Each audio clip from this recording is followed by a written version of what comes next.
Ngannou Messi sert à quoi? Il faut chacun se pose cette question.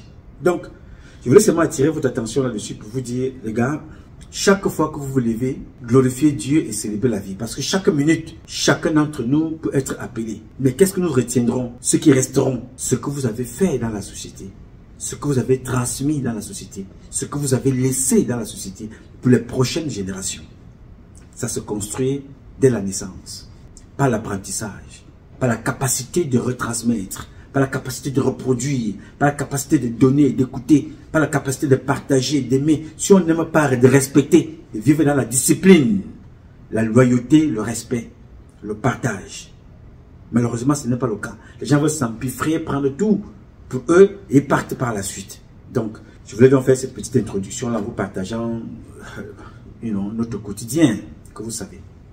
Alors, aujourd'hui, je vais vous parler d'un rapport qui a été fait par un commissaire de police.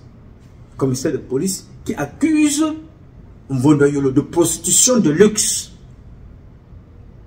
et d'abuser des capitaux publics pour entretenir des prostituées. Ce n'est pas moi qui ai écrit. Avant de faire cette publication, j'ai cherché à joindre Mvondoyolo lui-même. Je ne l'ai pas eu parce que, pourquoi j'ai cherché à le joindre? J'ai publié une fois ici pour ce qui concerne le directeur général d'une société au Cameroun, qui n'est plus, il est mort, Nkoto Emane. Alors, la femme de Nkoto Emane est au tribunal avec les enfants de Nkoto Emane. Alors, dans cette affaire, Mvondoyolo est impliqué. Et il est accusé dans les dires et les écrits que c'est lui qui avait tué Nkoto Emane, David. Ça ne sort pas de ma bouche, je transmets seulement les écrits des enfants, de la famille. Les documents sont écrits. Alors un jour, j'ai donc fait une publication là-dessus. En lisant le document qui avait été donné, les noms sont là. Les gens qui ont écrit le document. Alors, Mvondoyolo est allé se plaindre auprès de l'un de mes parents que je ne sais pas pourquoi je m'attaque à lui. J'ai expliqué donc que je ne m'attaquais pas à lui, je lisais là des documents qui étaient mis à notre disposition. Je faisais une lecture, ce n'est pas un commentaire. Comme d'ailleurs, je vais faire une lecture ou un commentaire dans le récit d'un commissaire qui décrit une situation au Cameroun concernant Mvondoyolo. Alors c'est pour cela que quand j'ai reçu le document de ce commissaire et les dames qui sont concernées, j'ai cherché à joindre Mvondoyolo.